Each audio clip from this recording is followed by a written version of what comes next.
जिन्होंने मारा इमाम को वही कहते हैं या इमाम या इमाम। ये बात सच है कि मैं इजीली मिलता हूँ। मकाम तअस्सुफ़ है। अफ़सोस की बात है कि अभी किसी दोस्त ने मुझे एक क्लिप सेंड की, जिसमें मोहतरम अल्ताफ़ बुखारी साहब यानी तमाम उन अशख़ास से, चाहे वो शिया हो, चाहे वो सुन्नी हो, चाहे वो किसी भी मज़हब से ताल्लुक़ रखते हैं, जो या इमाम की सदाएँ बुलंद करते हैं, उन्हें अल्ताफ़ बुखारी साहब ने क़ातिल इमाम ठहराया है। अल्ताफ़ बुखारी साहब कहते हैं कि जो इमाम इमाम कहते हैं, उन्होंने ही इमाम को कत्ल किया है।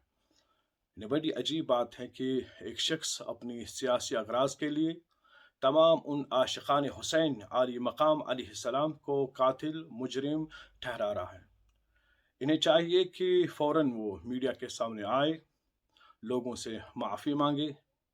He must apologize. This is not a thing he will call a nation, he will call a community, he will call those who love Ahlul Bayt salawatullahi alayhim ajma'een.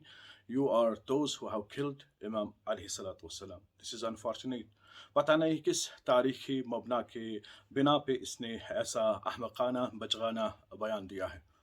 हम इस बयान को बचगाना बयान से ही ताबीर करते हैं। जो शख्स मैच्योर हो, जो एक यानी बाशऊर बाअक्ल शख्स हो, वो ऐसी गुस्ताखी नहीं कर सकता है। इन्हें चाहिए कि वो लोगों के सामने आए, लोगों से माफ़ी मांगे और ये भी कहें कि आइंदा ये ऐसी गुस्ताखी नहीं करेंगे, यानी वरना इसके कॉन्सिक्वेंस ठीक नहीं रहेंगे। कि कोई मामूली बात नहीं है कि एक सियासी लीडर मीडिया के सामने आता है और ऐसे यानी गैर मौजून और हल्के ऐसे यानी बाज़ारू अल्फाज एक कम्युनिटी, ऐसे लोगों के लिए जो साल हा साल से जनाब हुसैन अलैहिस्सलाम का मातम करते हैं, हुसैन अलैहिस्सलाम पे गिरिया करते हैं, लब्बैक या इमाम के अश्शार जो बुलंद करते हैं।